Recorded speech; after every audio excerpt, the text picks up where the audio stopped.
Finding skilled staff or apprentices is nearly impossible in the current market. We're in the grip of a skill shortage that's getting worse and worse with no end in sight. In this video, I'll run you through how things got to this point, what we're doing about it, and what you can do to help. There is a national skill shortage in the automotive industry. MTA figures show that the current automotive skills gap is over 38,000 and growing. New South Wales accounts for at least 1/4 of that number. But this is not a short-term issue. The New South Wales Productivity Commission, in its 2021 white paper, noted that vehicle mechanics had been on the skill shortage list for 25 of the last 29 years. Auto electricians for 23 of the last 29, and vehicle painters for 21 of the last 29 years. And that was in 2021, and there has been little to no movement since. We know that these skill shortages are having a deep and lasting impact on the industry. Members have told us that in many cases, businesses are only running at 80% capacity because there are no skilled labourers to be hired.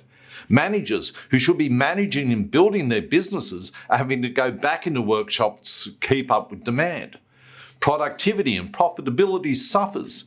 And in the worst case scenarios, businesses simply roll down their shutters and close. These are issues that really impact not just metropolitan, but also regional businesses and communities. Now, businesses closing is extreme, but nearly all businesses are starting to feel the pain. We recognise how this impacts the industry. We want to make sure this problem doesn't continue to exist. So, what are we doing? We need to be honest. It's going to take a long time to untangle this mess. We need to put pressure on governments on all levels. We've increased discussions and strengthened our relationships with state and federal governments on the issue. We've had constructive conversations with the New South Wales Skills Minister. We've had meetings and forums with the Federal Minister for Skills. And our Chief Executive had the opportunity to raise this issue with the Prime Minister in a face-to-face meeting recently. We are working to amend the New South Wales licensing regime so it might be easier to bring skilled workers into the state. MTA is now a member of the Jobs and Skills Council for Automotive so we can help to shape policy. We work directly with the federal training regulator that apprenticeships and training programs are designed with both the current and future workforce in mind. And we work to bring more apprentices into the workforce. Last year, our RTO trained more apprentices than we have ever trained in our 113-year history.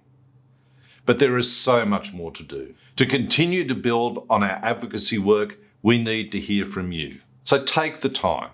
Talk to your area manager. Tell them your story. Let's hear from you to build our library of case studies. And if you're not a member of the MTA, consider being one, because there is strength in numbers. And now that you have this information, stay tuned for more updates on important issues affecting you and the automotive industry. Join me next time for more valuable insights like this, and don't forget to share your feedback. Was this video helpful? We'd love to hear from you, and see you next time.